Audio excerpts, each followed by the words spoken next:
Hello and welcome to the latest from Hearts Standard. My name is Joe Sked and I am joined by Craig Cairns. Craig, how's it going?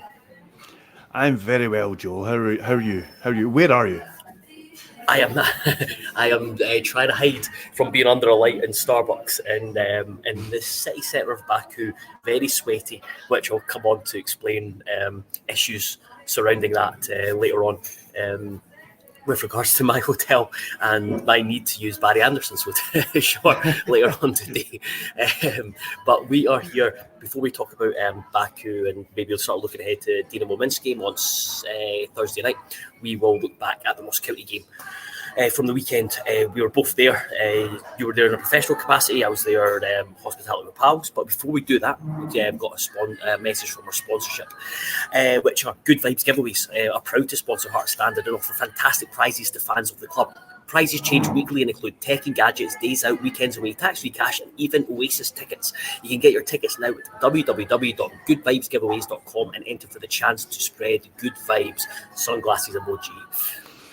So, with the housekeeping out the way, what were your general thoughts from the game on Saturday?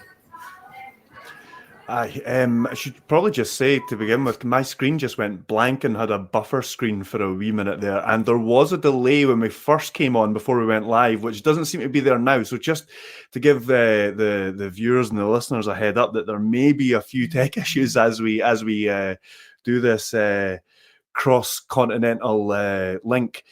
I was there, yes, and it was one of those ones where there was a reaction. There were more positives there than there had been in previous weeks, but going into the final half hour, it just felt like the same old story, regardless of that. And I was a bit surprised when we scored because I just didn't see it coming. It was sod's law that the first time I was covering for you since I've started this job, and slightly rusty that I had a last minute rewrite. But I just didn't see it coming because of what we've seen already this season. So I was pleasantly surprised that we managed to get the equaliser.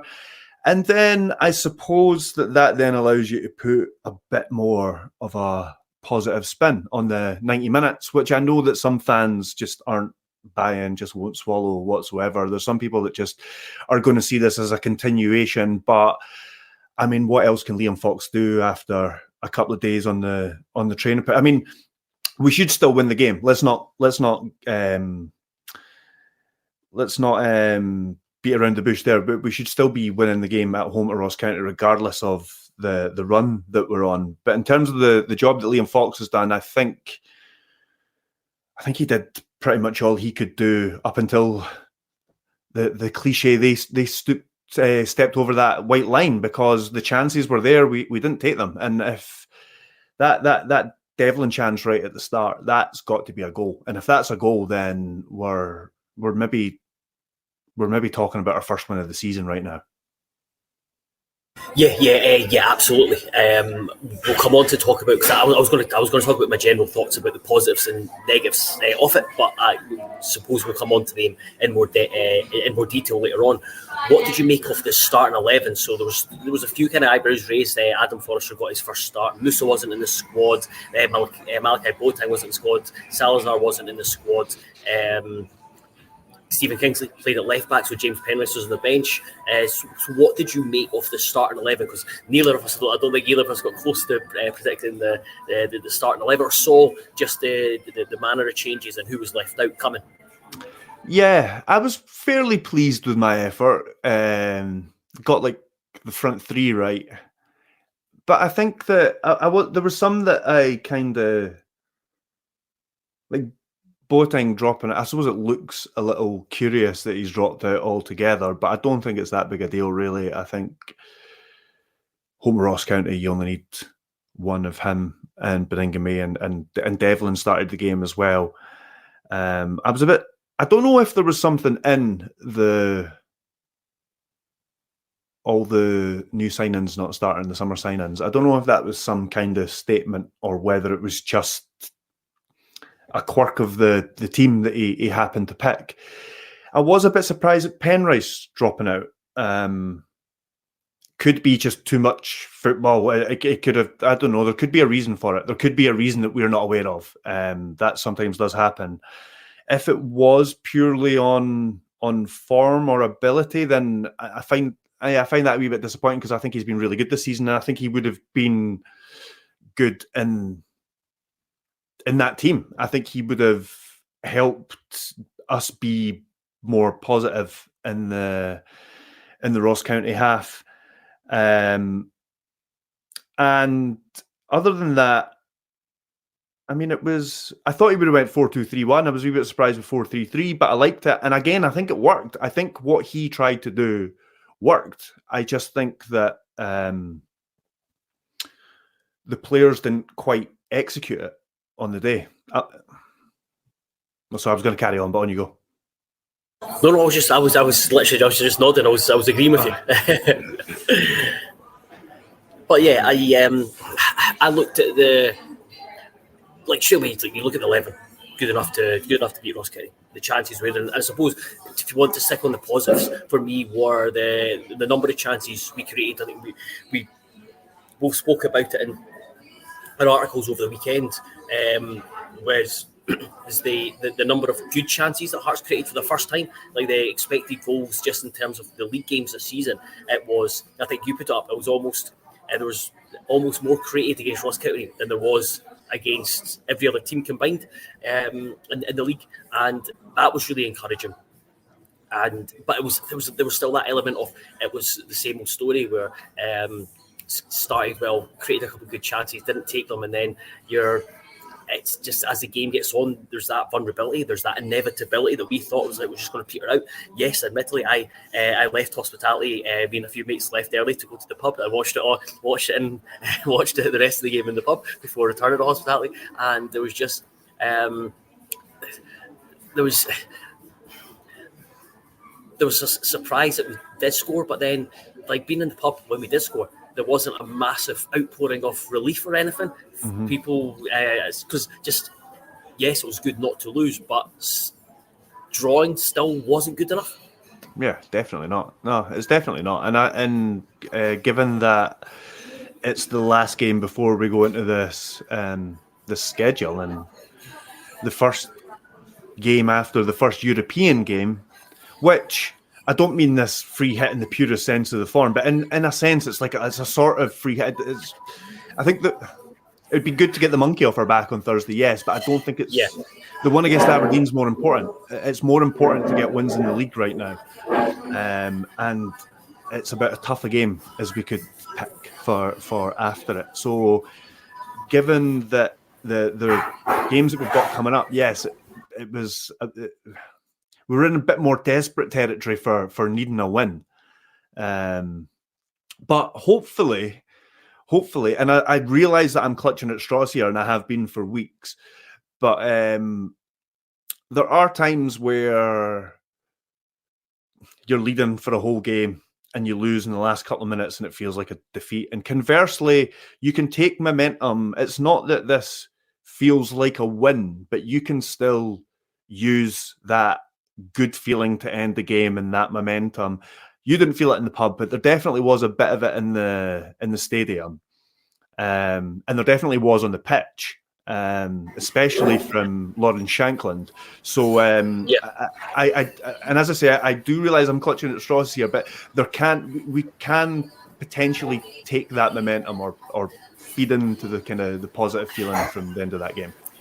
Yeah, and I should clarify that probably the reason there wasn't such outpouring relief in the pub is because the stream was about 3 minutes behind, so everyone knew that Shankland was going. Right, okay. So it was a big anytime going forward. But yeah, I absolutely, just the fact that he's also just like the fact that he's got off the mark. And again, the good thing was that he was having chances created for him. He had the great chance in the first half when he put a header wide last season. He scores that. He obviously hit the bar, so he could have had a hat trick. A couple of chances felt dead. Yeah. A couple of chances felt with Devlin, which you're probably you're wanting him to add goals to his game, but at the same time, sorry, he's not going to get a better chance. You want to add goals. No, absolutely not. I'd have to say that was a really good. I think it was a cracking block by the county defender. But again, you should score that. They had a chance a wee bit later on. You should score that, and that's where I want Devlin. It's on one hand, you're like you'd rather that those chances fall to someone else, but at the same time, you're wanting Cammy Devlin to start scoring those chances. Or someone else. He's looking. Yeah. Or someone other than Shanklin. Sorry. Exactly. It's someone, but I'm just saying someone needs to step up, and that's where Devlin. That's the next part of his game. He's got to add that to his game, especially if he's looking to take his game on to another level, which he's talked about since signing a new deal. He needs to start scoring those goals. But I mean, again, clutching this while we're clutching at straws, him getting into those areas is a positive. For getting on the end of chances is a positive. So yeah, it was. The positive is you're ending the losing run. The fact that you're coming from behind as well is important. You're continuing to go to the last minute, which is again a good sign that there's a wee bit of attitude there, a wee bit of belief there. But like you said, and we talked about it on Friday. Hearts need to start winning games, and fans are not wanting to hear about positives coming from a draw at home to Ross County, but that's the situation Hearts are in, where we're having to look at positives, because the season has been the worst ever season in the club's history, which should continue being repeated until the team get themselves back onto winning ways. So on the negative side, still not won a game. I wasn't overly. I don't think that the style of play didn't excite me or energise me. I don't know what about yourself, how you viewed it from your position, and whether there was any players within the game. There was a couple to me that really didn't stood out, really didn't have an impact. Yeah, one of the things I was surprised to see Grant in the team. I thought we would have seen a number 10, and I was a bit disappointed with his contribution, not least for giving the ball away for the goal, because the way we chose to play was to be risky. Grant and Devlin were trying to get into spaces, like get on the end of Shanklin's linking. I thought Shanklin was doing a good job of dropping to link and being on the end of chances. We've not seen that for a little while, because when he's not scoring, he gets criticised for doing the other thing when he's really good at that. And when he's on his game, he's good at doing both. And when he's really on his game, he does both himself pretty much. But yeah, I thought they were trying to link with him and then attack the spaces that were sort of being created with our wingers stretching the back three. I thought it worked largely. Well, Devlin got into goal scoring chances. I'm not sure Grant really did. He set up Forrest at one point, but I'm sure it was a mishit corner. It went straight to Forrest's feet, but it did not look like that's what he was trying to do, unless he just was completely selling it and changed at the last second. It looked like he fluffed the kick. I don't know if you saw that one, or you know what I'm talking about. Other than that, I thought so. Jumping in. I forgot to mention Benny. I thought he was superb, best player on the pitch. When we're talking about positives, and I think since him coming back has really shown how important he is, and why the club are so. Well, Naismith was so keen to keep him here last season, and why it was such a good move to keep him here. When he's on his game, what he does is brilliant, both in possession and out of possession. We see how important he was breaking up play. But on the flip side, really, someone like Kenneth Vargas is just having had a lot of promise early on in the season without really delivering productivity. That productivity is still not there, but then he's not having as much of an impact on games anymore. The fact that he's still taken off before the hour mark as well said a lot. And he got booked for reacting again. So that's 3 bookings I think he's had this season. 2 of them have been reacting to tackles, and this one was dissent for a decision that didn't go our way or something along those lines, or something to do with a player wanting treatment and a county player wanting treatment or something. I can't remember. That's where I was going to go. I'm glad you reminded me. I was going to go on to Benny because I was talking about the midfield. But I just went on a rant about George Grant for some reason instead. But we chose to play that way, and we chose to leave Benny exposed. And to be fair, he was brilliant at mopping up. The amount of times he just like got his leg in out of nowhere to nick the ball away. Did it 3 or 4 times before their goal, and he does it for their goal. It's just a bit unfortunate that the ball breaks straight to Ronan Hale, and it's a fantastic finish. But that's the nature of a counter-attack, that anybody can be anywhere. And if you're desperately trying to get your leg into, it can break anywhere. And it's just unfortunate that it broke to him. Sorry, on you go.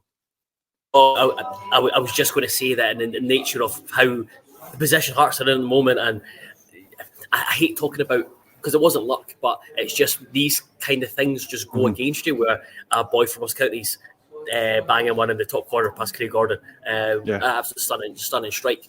Hadn't he scored for 8 games until last week, and then that's like 2 in 2 weeks or 2 in 2 games he's scored now or something. Yeah, so had a good League Cup, to be fair. So the guy does look like he can score a goal, but it's just he hits that 10 times, it goes in a couple of times or something. It is quite unfortunate. What did you make, kind of before we move on to looking ahead to Thursday, what did you make of Adam Forrester's performance? It was good. I think he was involved right away.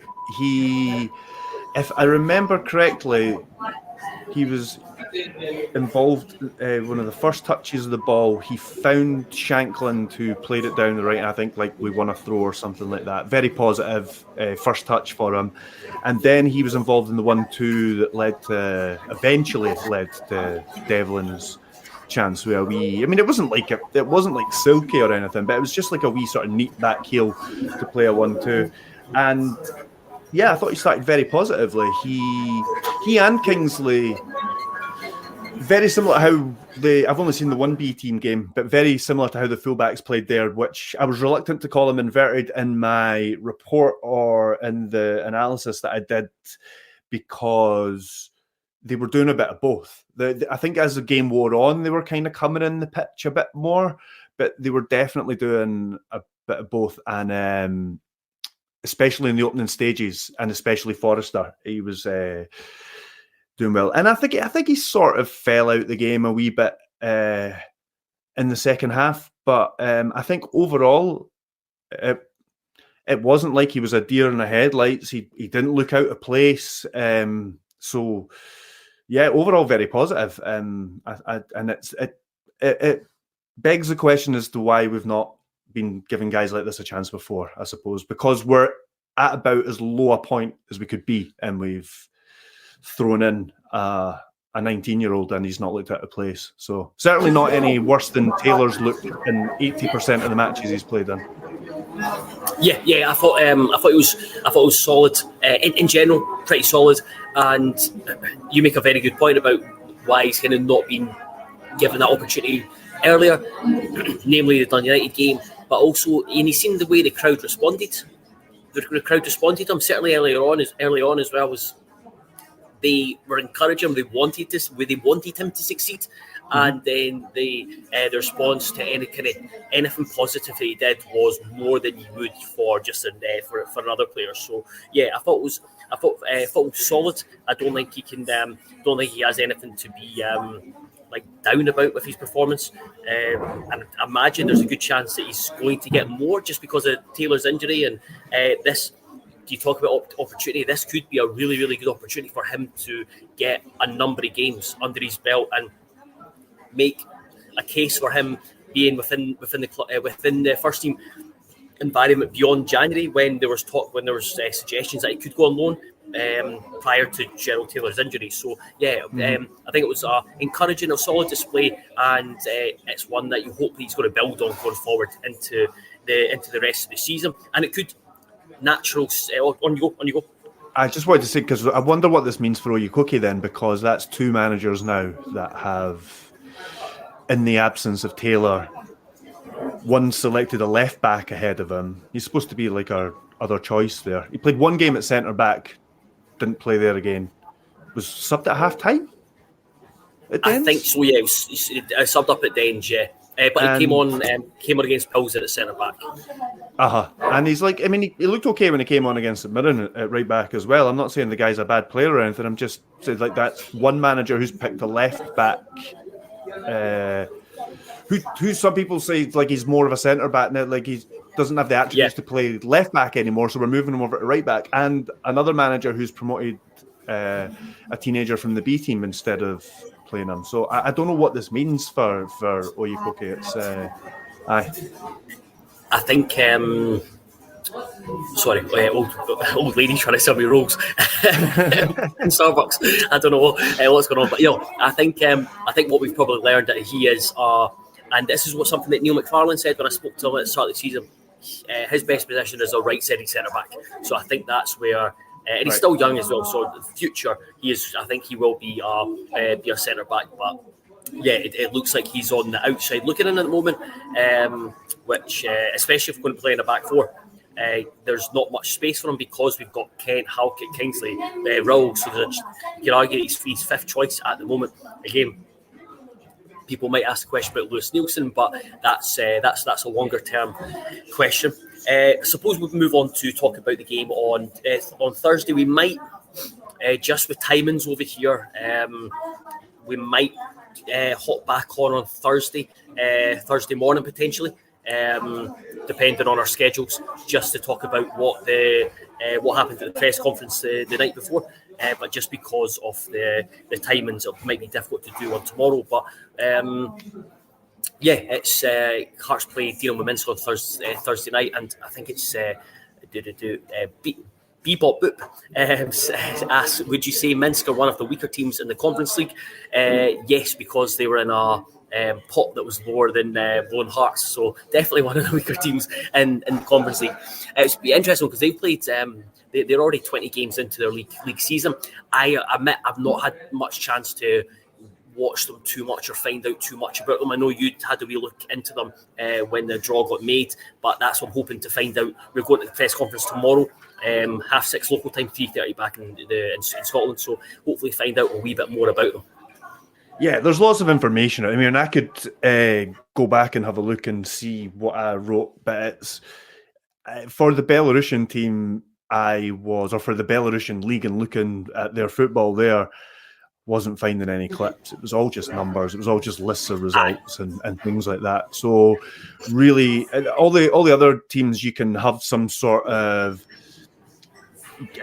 educated guess at what you're kind of getting yourself into and that kind of thing, or you can watch some games or clips or things like that. This league is very difficult. Or find an expert from that country, which is really difficult to find. About to say. Yeah, you can't even find anybody else that's going to talk about it. So really don't know what we're getting ourselves in for. I would say putting form to the side and looking at what I can tell by the strength of the respective strength of the leagues and the teams, I think we're better player for player than them. But how that translates on the night in a neutral venue when we're out of form, I don't know. I really don't know. I'd like to think that we would go for it, though. I don't think that's just hot air from Liam Fox. I do think he is trying to. I do think he's trying to say the right things. I mean, why wouldn't he? But I do think there's substance in what he's saying, and that Hearts shouldn't go into games like this and sit in and think a draw's okay. I think we can devise a game plan to get at them and create again like we did at the weekend. Yeah,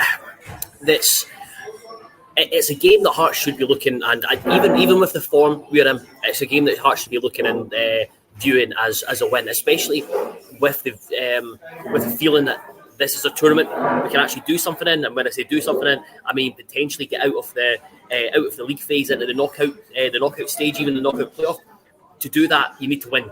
I think you need to win on Thursday night because, as we kind of talked about, Dinamo Minsk are one of the weaker teams in our one of the weaker teams that we will play. So they're the team you target 3 points from. So yes, Thursday it's a nice break from domestic football, but the pressure should still be there. The pressure, like this isn't a game because you just see, if we do well, then great, blah blah blah. This is a game you should view as like, okay, we need to win this one, because again, coming back on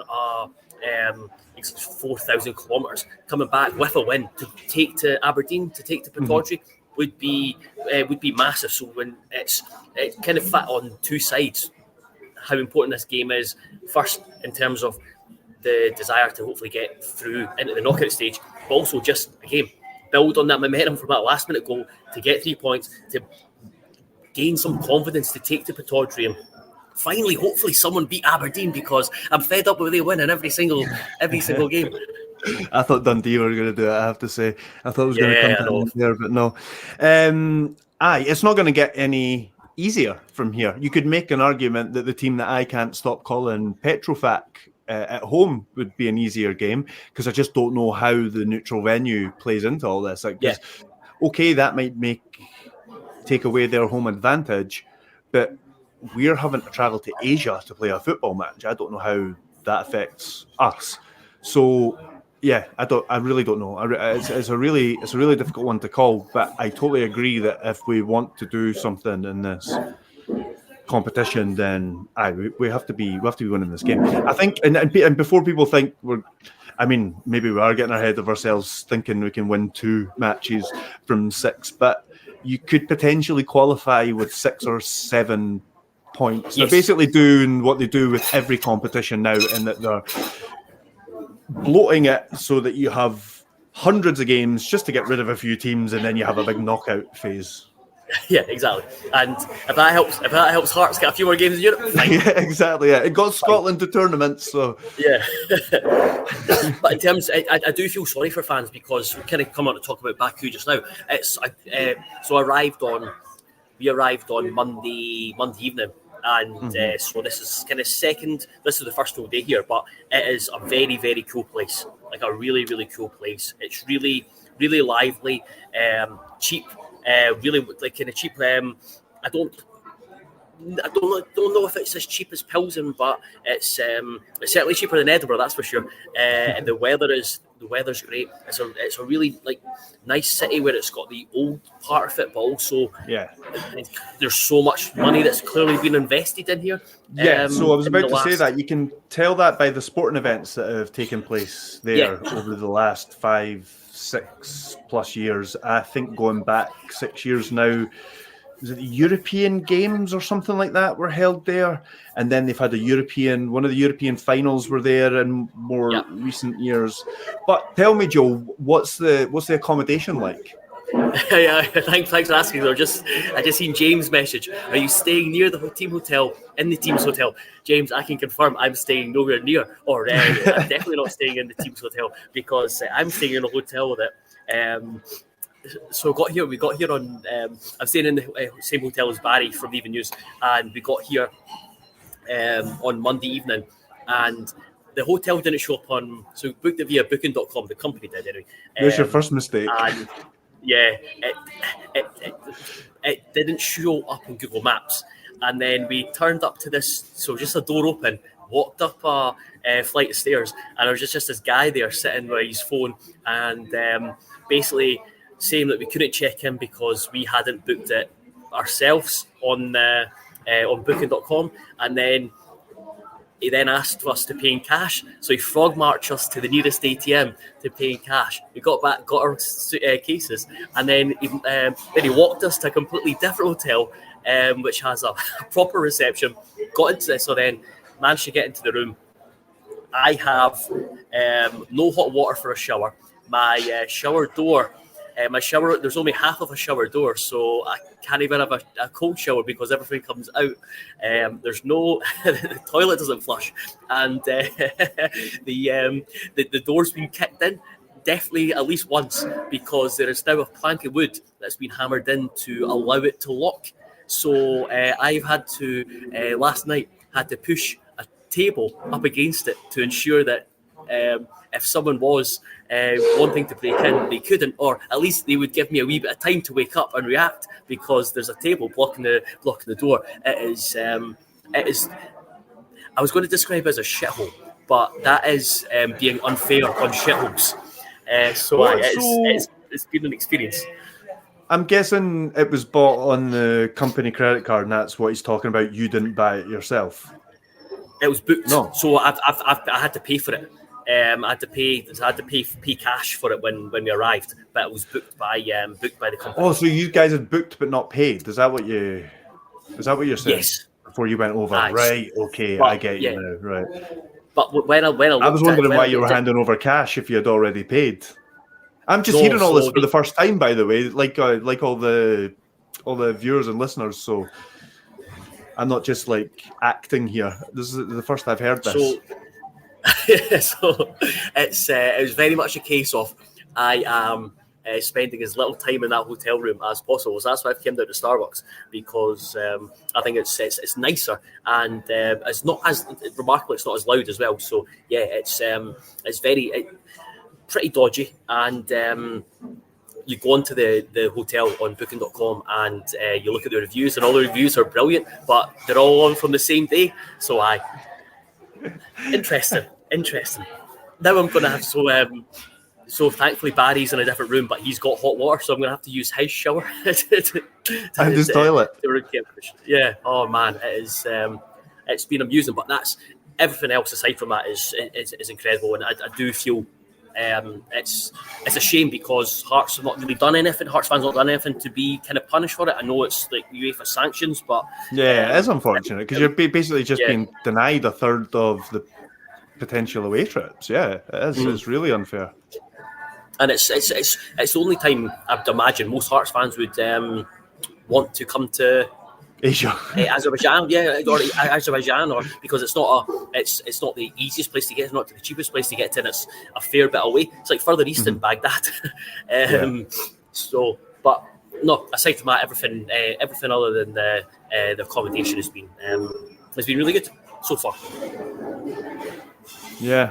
See, I mean, it seems unfair to be. I mean, apparently it's because there was not many venues that could host all three matches, but still, it seems a bit unfair to send a team from Europe to Asia in a European competition. That's a neutral venue. I don't know. It just seems that does seem a bit unfair. Not just in the fact that fans can't go, but just the impact that it has on the team and the players. It's just, I mean, Belarus it's really far away as well. So if it was in Belarus, it would still be a similar like ball ache. I think Azerbaijan's further still, but it does seem to be unfair on Hearts as a team to make them go even further. Because that team isn't allowed to. But then again, a football team's getting punished because of political decisions as well. So the whole thing's unfair. It's bonkers. But so the plans are, so Hearts will arrive tonight. So I think as we speak, they're flying across, and the team. I think the team are staying, because the game's not getting played in Baku. I think the team are staying nearer the city that it's getting played in. I don't know for sure, but I think that's the case. They will train in the stadium tomorrow night after the press conference tomorrow night, which we'll be at. So yeah, it'll be interesting, because that's the next task, is to find out how to get to the stadium and back. Because again, taxis are an interesting situation as well. So we'll find out. But we will have everything from the press conferences tomorrow on heartstandard.co.uk and stuff on the game as well, ahead of this game, and then Aberdeen on Sunday. So we'll be back at some point to discuss something, the happenings around Hearts, and aside from that, we'll have all the content going up on the website. Unless there's anything else you've got to add, Craig, I will finish it there. No, I think that's us. Enjoy the rest of your trip. Yeah, I will. I try my best. There's just try and stay safe and try and stay clean as well, which is becoming more difficult than I was hoping it was going to be. But there we go. But yeah, we'll finish it there. Thank you very much. Thank you very much, everyone, for listening, for subscribing, contributing, etc., etc. It is very much appreciated. Again, because of the schedule and the time difference, can't say for certain when we'll be back, but we'll be back at some point this week to discuss pre or post match of Dinamo Minsk. But yeah, until then, goodbye.